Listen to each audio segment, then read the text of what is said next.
ruler. Thus ends the And Bhaktivedanta purport of the first canto, 11th chapter of Srimad Bhagavatam entitled Lord Krishna Entrance into Dwarka. Hare Krishna. Hare Krishna. Thank you. Please forgive my mistakes. Thank you. Hare Krishna.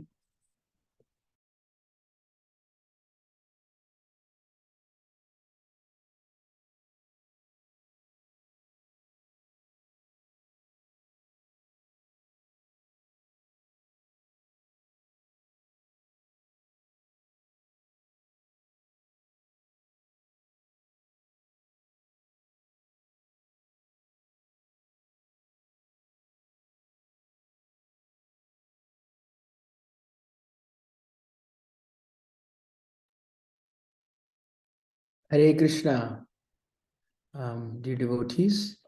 This is Hadai Prana. So is this time in the program we should start the looking into some verses more in depth? Am I correct?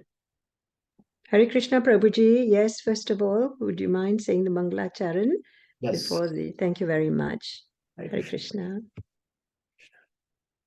Om Ajnanatimirandasya Jnananjana Salakaya Chakshurunmilitam Yena Tasmai Sri Gurave Namaha Sri Chaitanya Manobhishtam Stapitam Yena Bhutale Swayam Rupa Kada Mahyam Dadati Swapadantikam Vandeham Shri Guru Sri Yuta Padakamalam Shri Gurun Vaishnavamscha Shri Rupam Sagrajatam Sahagana Raghunathanvitam Tam Sajivam Sadvaitam Savadutam Parijana Sahitam Krishna Chaitanya Devam Shri Radha Krishna Padan Sahagana Lalita Shri Vishakanvitam Sha He Krishna Karuna Sindho Dinabandho Jagatpate Gopesha Gopika Kantha Radha Kanta Namostute Tapta Kanchana Gaurangi Radhe Vrindavaneshwari Vrishabhanu Sute Devi Pranamami Hari Priye Vancha Kalpatarubhyascha Kripa Sindhubhya Evacha Patitanam Pavanebhyo Vaishnavebhyo Namo Namaha Nama Om Vishnupadaya Krishna Presthaya Bhutale Srimate Bhakti Vedanta Swami Niti Namine Namaste Saraswate Deve Gauravani Pracharine Nirvishesha Shunyavadi Paschatya Deshatarine Jaya Shri Krishna Chaitanya Prabhu Nityananda Shri Advaita Gadadhara Srivasadi Gaura Bhakta Brinda Hare Krishna Krishna Krishna Hare Hare Hare Rama Rama Rama Hare Hare Mukam Karoti Vachalam Pangum Langayate Girim Yat Kripatamaham Vande Sri Guru Dinatarinam Gurve Gaurachandraya Radhikaye Tadalayaye Krishnaya Krishna Bhaktaya Tad Bhaktaya Namo Namaha Om Namo Bhagavate Vasudevaya Om Namo Bhagavate Vasudevaya Om Namo Bhagavate Vasudevaya Narayanam Namaskrityam Naram Chaiva Narotamam Devim Saraswatim Vyasam Tato Jayam Mudhirayet Nashtaprayesu Abhadresu Nityam Bhagavata Sevaya Bhagavati Uttama Sloke Bhakti Bhavati Naishtiki. Before reciting the Srimad Bhagavatam, which is the very means of conquest, one should offer respectful obeisances unto the personality of Godhead, Narayan, unto Narayan Rishi, the supermost human being, unto Mother Saraswati, the goddess of learning, and unto Srila Vyasdev, the author. That's the translation for Narayana Namaskritya. And then we shall start the reading of, I have been assigned this week, text 30 to 33. And I'm really begging all the Vaishnavas that I can be of some service. And I'm only doing this for my purification. If not, actually, it's a very, I was hearing these pastimes of Kalamakanand Maharaj from Swayam Bhagavan Keshav Maharaj. And Keshav Maharaj was saying that Kalamakanand Maharaj never said no in his experience, never said no to giving a class. He said you should struggle to say no because it's your chance to serve the Srimad Bhagavatam. And when do we ever go deep into the Bhagavatam is only when we explain it to others. So I consider it a great opportunity to purify myself and to and if there's anything that you get from this, it's only the gifts of our Guru Parampara, and if there's any mistakes, please forgive them, as you are all Vaishnavas, you are very kind-hearted and will forgive my human, it is human to err. So we're looking at Srimad Bhagavatam, Canto 1, chapter, one second. We're looking at Srimad Bhagavatam, Canto 1,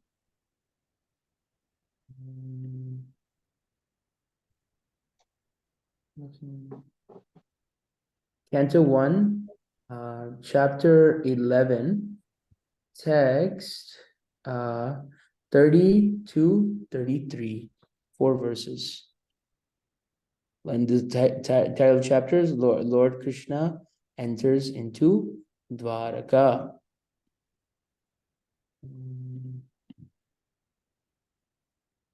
It's not letting me, I'm trying to press resume share.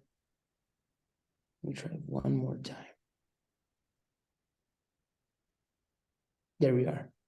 Can everybody see the verse? Can someone give me verbal confirmation? Yes, Prabhuji. Yeah. Okay, thank you so much.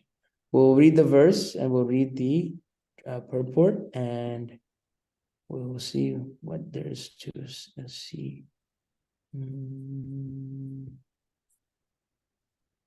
30. Athavishat svabhavanam sarvakamam anuttamam prasadayatra patninam sahasrani cha shodasha. Thereafter, the Lord entered his palaces, which were perfect to the fullest extent. His wives lived in them, and they numbered over 16,000. Purport. Lord Krishna had 16,108 wives, and for each and every one of them, there was a fully equipped palace complete with necessary compounds and gardens. Full description of these palaces is given in the 10th canto. All the palaces were made of the best marble stone.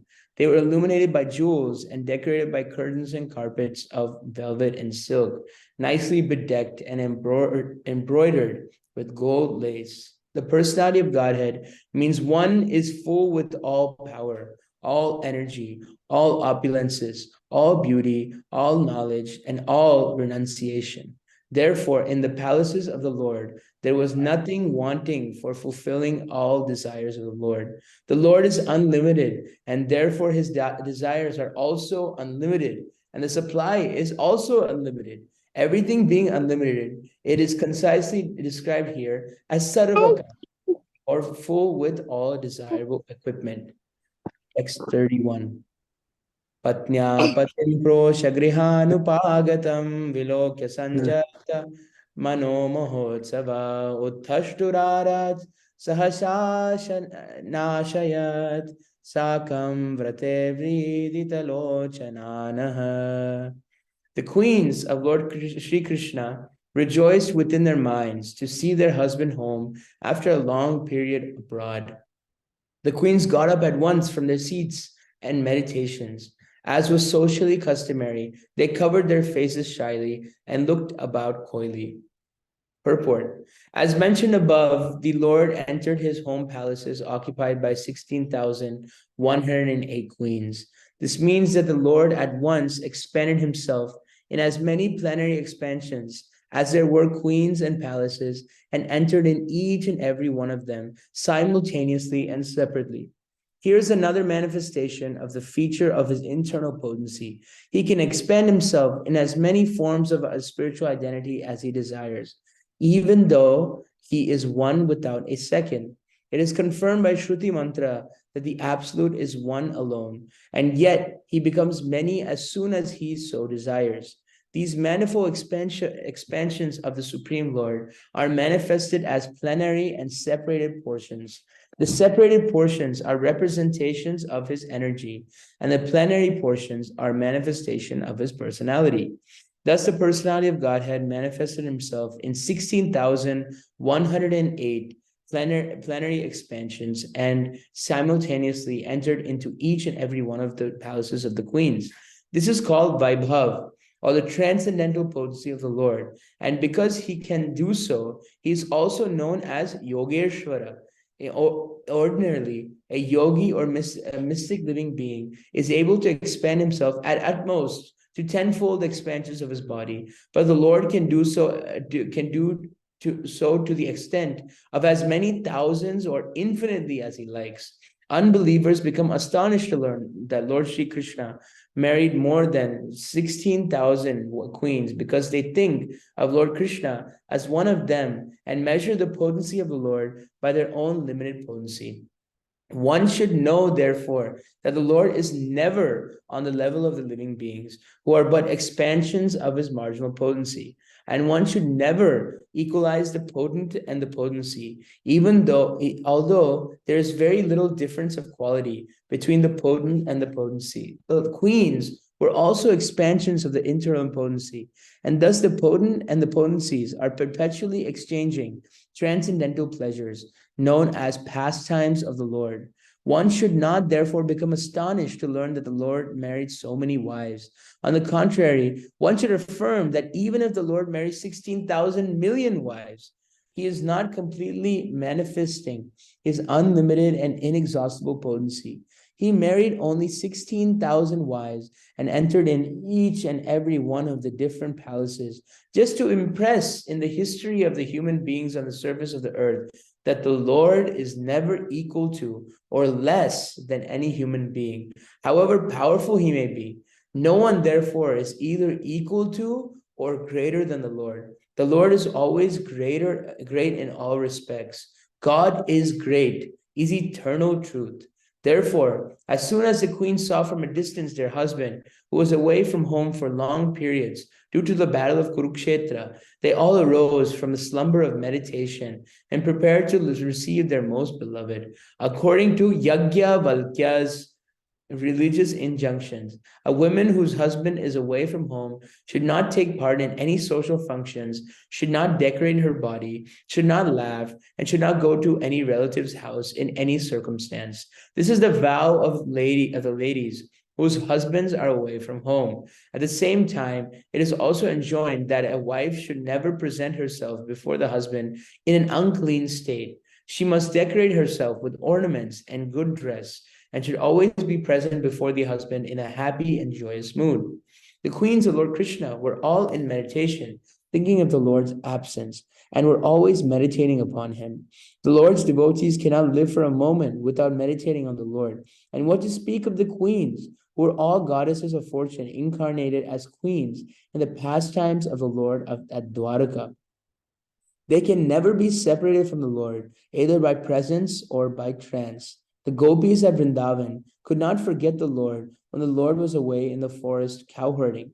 When the Lord boy, Krishna, was absent from the village, the gopis at home used to worry about him, traversing the rough ground with his soft lotus feet.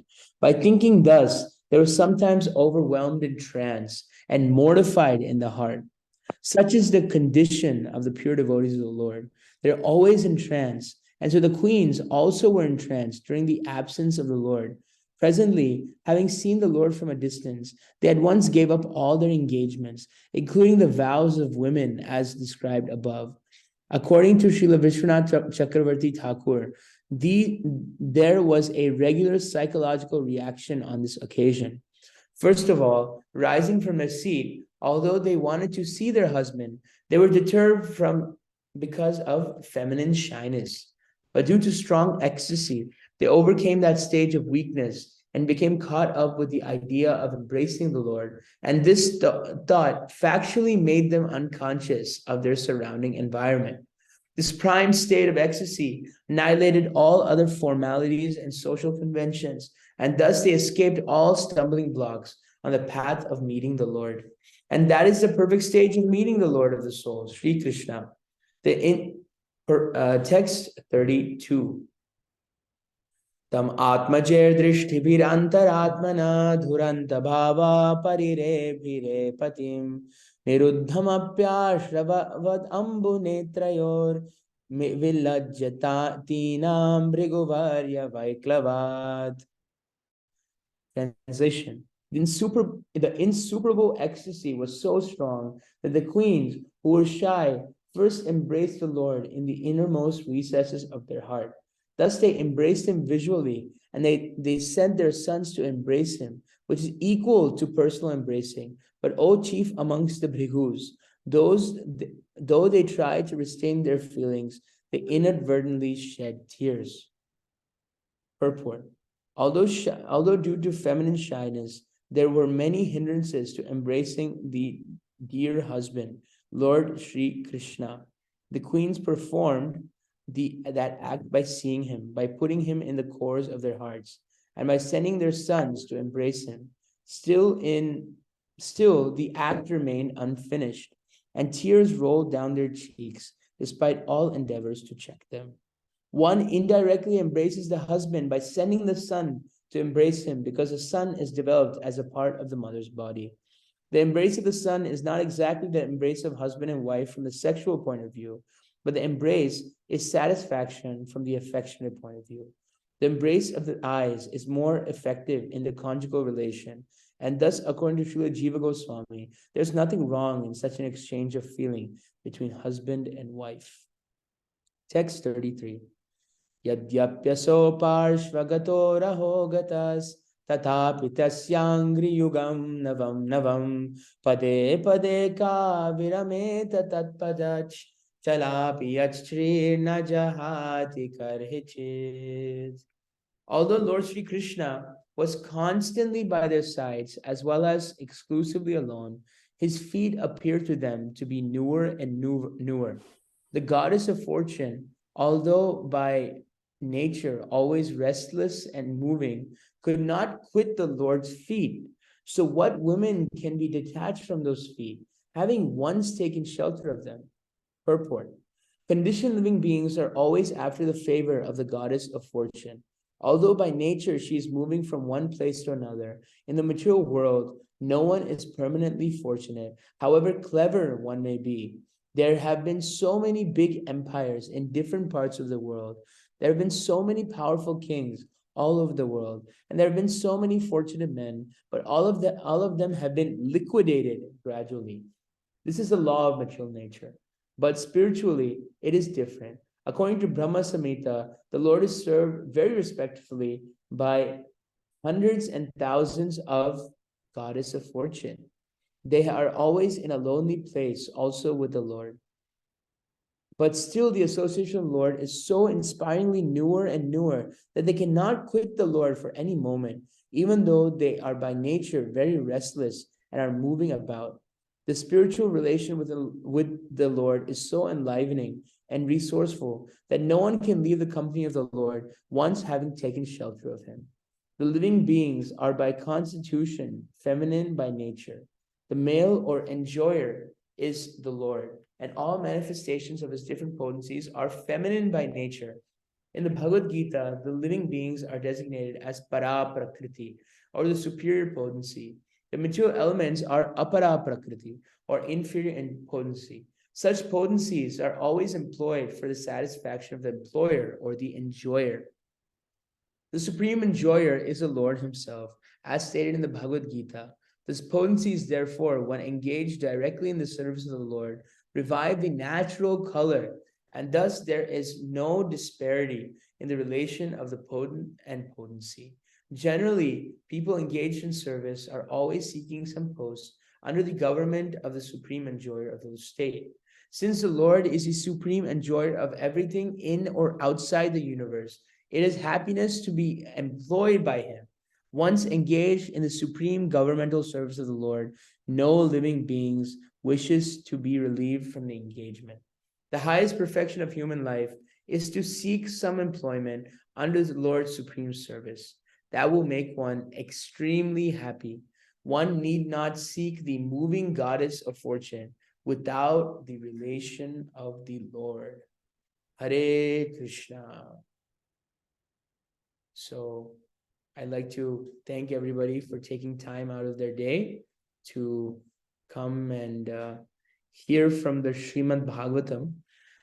Very interesting section where we have Sri Krishna is continuing his entrance into Dwaraka, and now we're finally seeing the relation, his dear, arguably his dearmost associates.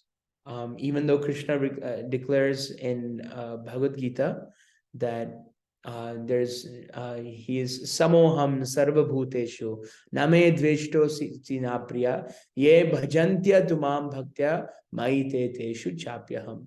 So Krishna is equal to actually everyone, but those who worship him with devotion, ye bhajantya tumam bhaktya maite teshu chapyam, he reciprocates accordingly.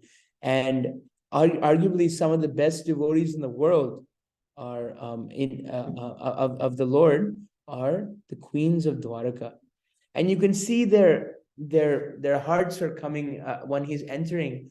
They're dropping everything that they're doing, their meditation, and they're resting, and they're coming and they're looking very eagerly at the Lord. And this is a nice meditation that you can have during Darshan Arti. Is when we have Darshan Arti in the temple. You can think like this: how eager. Maybe you have been to Janmashtami and you have seen everybody's waiting for that 12 o'clock. There's conches to blow, and everybody's so excited to come and see the beautiful forms of Krishna. So this is the feeling that they have not seen Krishna in so long, and they're leaving everything behind. They're leaving behind their former activities to come and see the form of Krishna. And you can meditate upon this on Darshan Arti, on how excited we should be able to see Krishna in his form in the deity, and Krishna in the form of the Bhagavatam. We should always have that excitement. So in one sense, and how many queens were there? There were 16,108 queens. And many people argue, you can see in both in Christian and Islam society, and now it's seeping into India also. How can we worship an immoral God as such as Krishna, who had 16,000 wives? This is common question among young people in India, and especially when I've talked to family. There's that whole pastime of I think it's Bhasmasur, when nobody would be able to marry them, so Krishna actually marries them. But the bigger issue with people that it comes up is that it's actually the point that Srila Prabhupada touches on in the purport, is that Krishna is unlimited. That first point has to be understood. You can't, it's impossible to, if you are trying to understand God by your perception or what you think God is supposed to be like, you're limiting him. You've completely lost the point of what is the super excellent position of the Lord. What is the Brahma, Ishopanishad? Om Purnam Adha Purnam Purnam Evavasishyate Purnasya Purnam Adhaya Purnam Evavasishyate. I can pull this up. It's a very nice verse if you have not memorized in Ishopanishad. It's the invocation. The personality of Godhead is perfect and complete, and because he is completely perfect, all emanations from him, such as this phenomenal world, are perfectly equipped as complete wholes. whatever is produced of the complete whole is also complete in itself. Because he is the complete whole, even though so many complete units emanate from him, he remains the complete balance. So this is actually giving the tattva, giving the truth behind what we're trying to learn here, is that Krishna is always going to be complete. Even if he has progeny, if he has 16,108 wives and expands 16,108 times, he still remains perfect and complete. And so what to say of so many different emanations, you know? The super soul is in every living entity's heart. Okay, and it's almost unfathomable to think how many living entities are there in the material world. I was reading one paper recently, and one devotee was showing me this paper, and you know, he gave me a very interesting fact that the scientists have now come up with. The scientists have now estimated that the weight of ants, you know, the ants, they're like this big. You can go outside and see the weight of ants in this world, just like this. How much do you think an ant weighs? Maybe less than a gram, maybe less than half of a gram. The weight of the ants of the world is more than the weight of humans. They have some mathematical calculation that's how many ants there are. Amazing, right? And each one of these ants has a heart. And in each one of these heart, the super soul is there. But is Krishna ever bereft? And think about it, there's ants, dolphins, humans, elephants, tigers, so many different animals and so many different species. And what is Krishna saying in and each one of these living entities has a specific relationship with the Lord. What is the praman for this? In Bhagavad Gita, it's 7 yes, text 7. Matta parataram nanyat kinchidasti dhananjaya mai sarvam idam protam sutre mani gana iva. There is no truth superior to me. Everything rests upon me as pearls are strung on a thread. Krishna is actually comparing us to the pearls. And he said, and if you dive into this deeper, actually, in my temple in America, His Grace Radhika Raman Prabhu came, and he actually delved into, this is a very famous recorded class of Radhika Raman Prabhu. I encourage everybody to listen to it. And he was actually analyzing just the significance of Krishna using this analogy of sutre mani gana iva, this pearls on a thread. He's describing us. Everything rests upon him. Krishna is the thread. But what is a pearl? You see, sometimes if you look at women, they have very nice necklaces. But now and all, the necklaces are made of plastic, and you can make them quite similar. But in ancient times, the pearls, how would you find a pearl? You have to send a diver deep into the ocean, and he has to find a clam. A clam, it's like it opens up like this. It's a living entity. They have to open up that clam, and only certain clams have a pearl. And the pearl, so if only certain clams have a pearl, you can almost guarantee that every pearl is different, right? This is just common knowledge. So if you look at some ancient necklaces made of pure pearls, I went to the British Museum with my friend, and we actually saw a pearl necklace, not full pearls, but at least it had like 5-7 pearls. But it's worth millions and millions of dollars, that necklace. But if you look at each pearl, you can see that they're different. So same way Krishna is saying, Matta sutre mani gana iva, each one of us is different. And when we go back home, back to Godhead, each one of our services is going to be different from the other. That's why Krishna, it's mentioned in this verse that in the verse before, the Lord is unlimited, and therefore his desires are also unlimited, and the supply is also unlimited. So Krishna has his desires, and who is there to fulfill his desires? Us. And each one of us has a specific service that not anybody else can do. How amazing is our Supreme Lord? And even if you have a twin, like if I have a twin brother or twin sister, we look the same, everything is the same. Our service to Krishna is a service that nobody else can do. Nobody else can do that service to Krishna. It is our eternal relationship, but we have to take up that service. This is the Atmendriya Priti Vancha Sada Bolikam Krishna Indriya Priti Tar Prem Nam. Atmendriya Priti Vansha Sada Bolikam.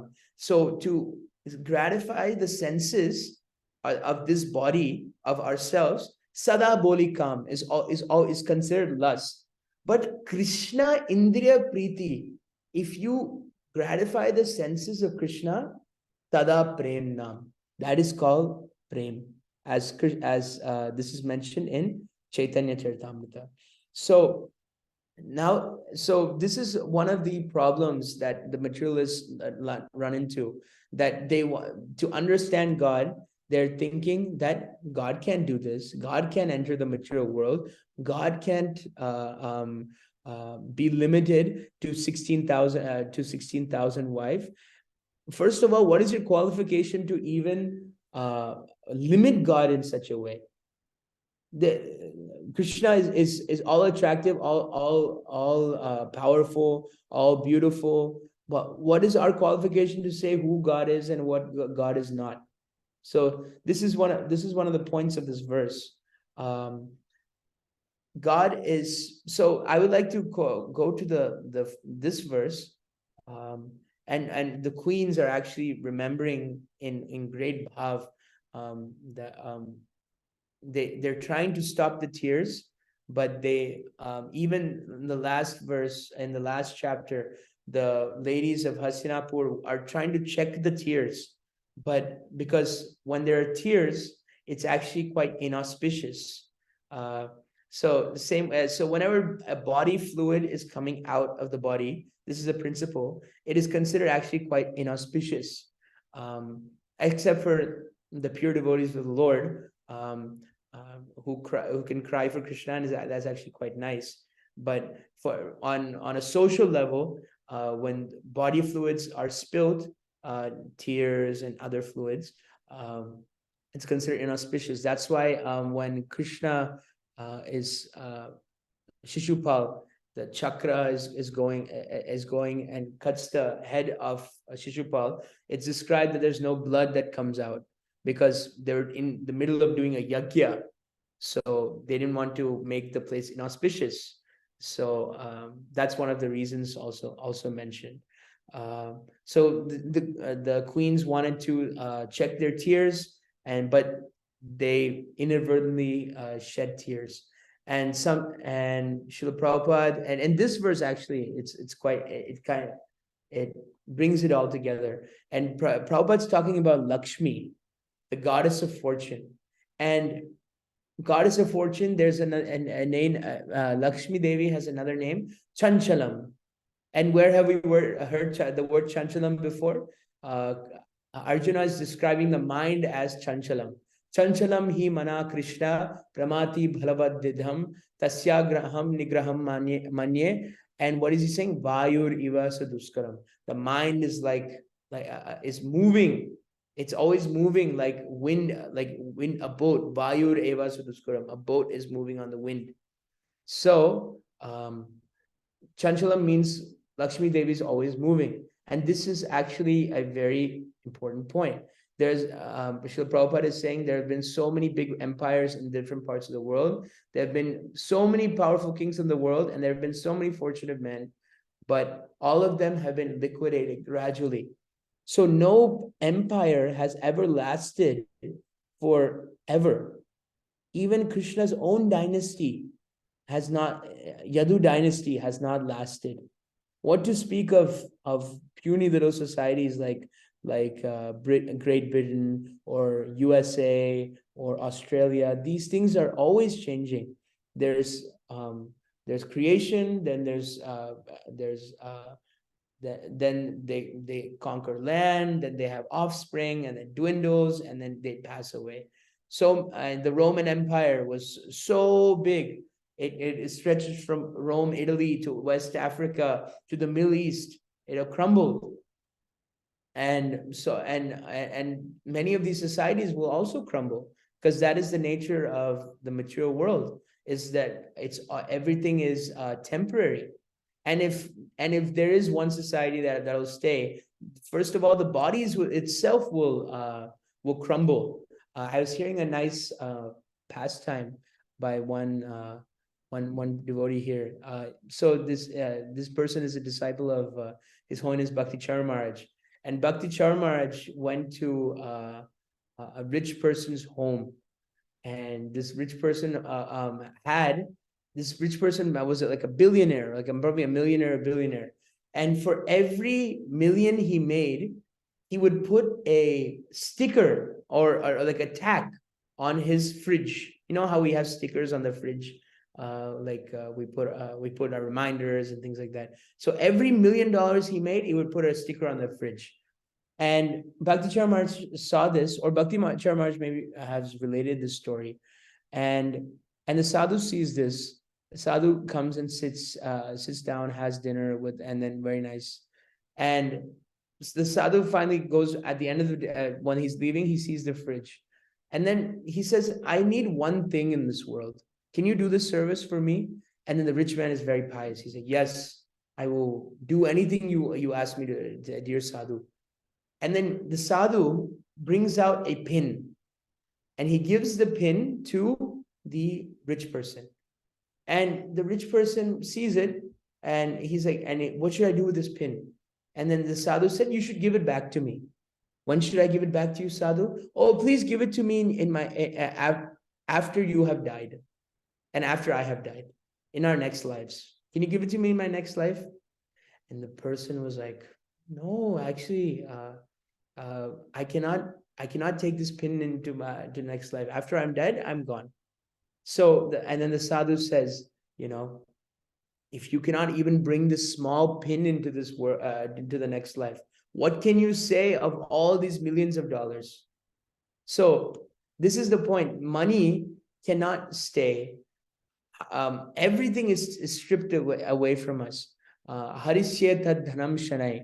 Actually, when Krishna favors his devotees, it's mentioned in 10th canto that he actually strips everything away. But naturally, everything is going to be stripped away at the time of death. So might as well just offer it to Krishna, so we can get Krishna's favor. So we cannot even take a pin. What to speak of millions of dollars, home, family? Not that these things aren't important while we're here. These things help us remain Krishna conscious, and we can use them in Krishna's service. But we must always keep the prayojan, the ultimate goal, in mind. That money is not able to, the goddess of fortune, how much ever she blesses us, all will be stripped away at the time of death. Or even before that. So, I just recently, I was talking to my father. There's been a bank in America, and it was such a big bank, and in a matter of days, it just failed. So what to speak of the time of death? Tomorrow, who knows what the financial situation will be? If they just say that this dollar, this pound is worth, tomorrow, many of you had experience in the past, the rupee, they say these notes are not valid. Anybody who has these notes, they're no good. So ultimately, we're just carrying pieces of paper, and we're thinking that it will have some value tomorrow, and we have some numbers on our phone, and we're thinking that it'll have some value tomorrow. But ultimately, they have it's only the value that is given to it by the rest of society. So also this nice purport is saying, but what's the solution to this? Okay, we have established that nothing can be taken from this material world, but what is something that we can hold on to, our sustenance? Generally, people engaged in the service are always seeking some post under the government or the supreme enjoyer of the state. So Krishna is so kind. He gives us a chance to serve.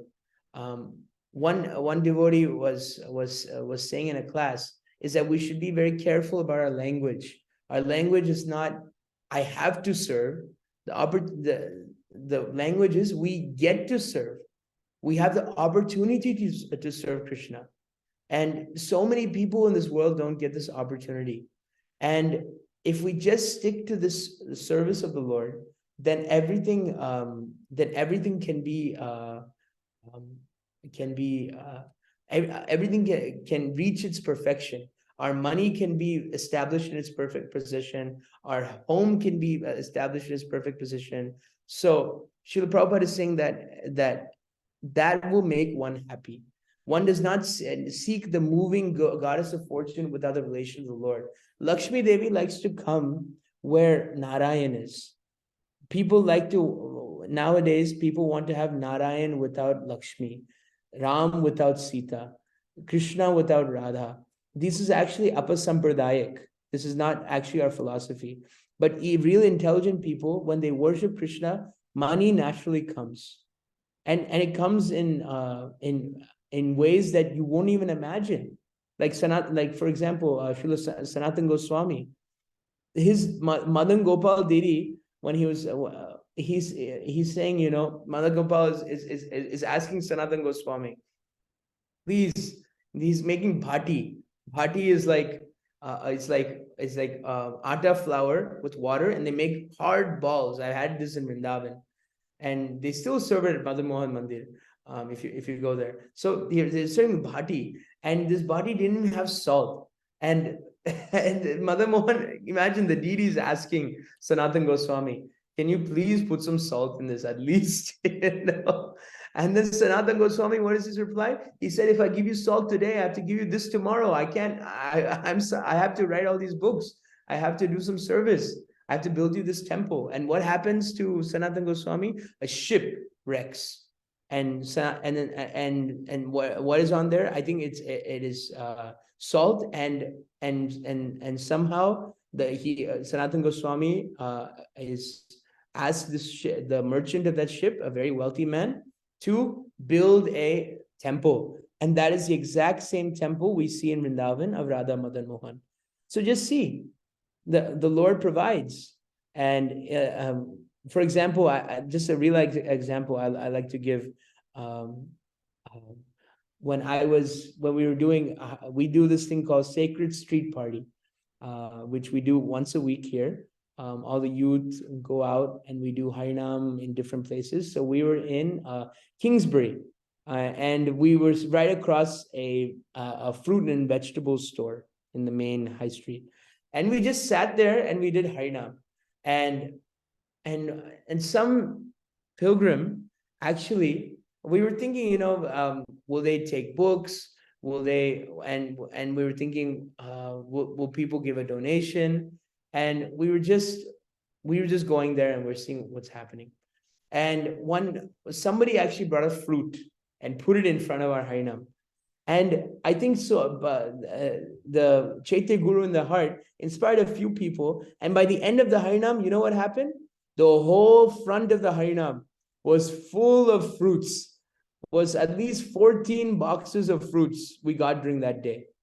And so many books went out and so much Lakshmi happened. And we realized something. He said, we can just go and we can sit somewhere and just chant Hare Krishna. And Krishna will provide everything. But so many people are working in jobs and so many different things, and they make it very complicated. But if you just sit in one place and chant Hare Krishna, sometimes Krishna may provide. And Prabhupada gives a famous statement in the Bhagavatam. He says that the elephant has to eat 100 kilo to 200 kilos of food per day just to provide, or just to survive. But in Africa and India, so many elephants are there living in the wild. Is Krishna not providing them 100 kilos of food? Why will he not provide for his loving devotee? It may not be according to our desire, because our desires are unlimited, you know. There's a famous story of, Prabhupada says this, of if there's a bag of rice and it's open, The bird will come take in his whatever it'll fit in his beak. The deer will come and will eat a little bit. And what will the human do? The human will come and take the whole bag of rice, and then he will make a business to sell that rice to the other animals. Just see the human sometimes Krishna will provide enough for our need. He may not provide for our desire, but our desire should be according to what Krishna wants us to have.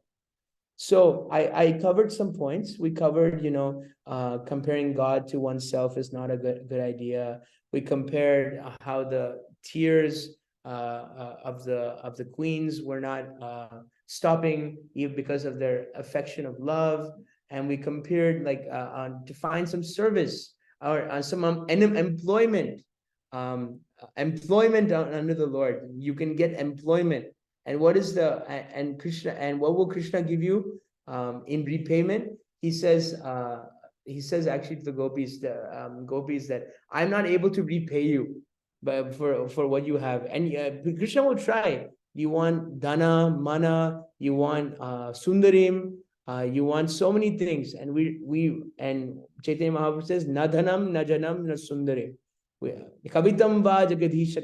Everything in this virtual world, we don't want that. What do we want? Mama janmani janmanishvare bhavatat bhakti rahitu thoi. We only want your service birth after birth. And Krishna is not able to repay that. So in that sense, the devotee is actually, Lord actually agrees to be bound by the love of his devotee. Like in Damodar Lila, he agrees to be bound because of the love of his devotee. He's not able to repay that love. So I'd like to pause there. It's 8:46. If anybody has any comments, questions, or corrections, please forgive me if I made any mistakes, and please correct me if I'd like to. I'm always open to correction. Thank you very much. His Divine Grace, A.C. Bhaktivedanta Swami Srila Prabhupada Ki Jai. Hare Krishna.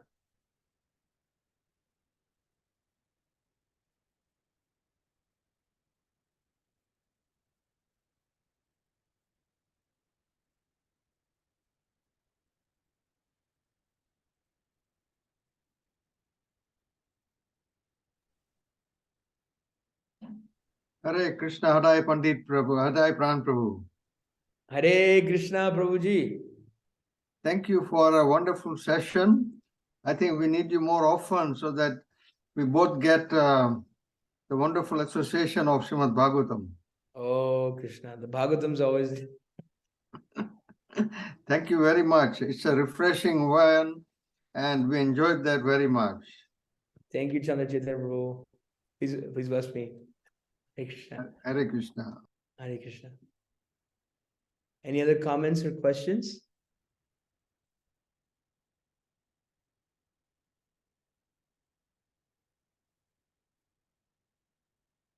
Or also realizations, anything you're going to take home from this?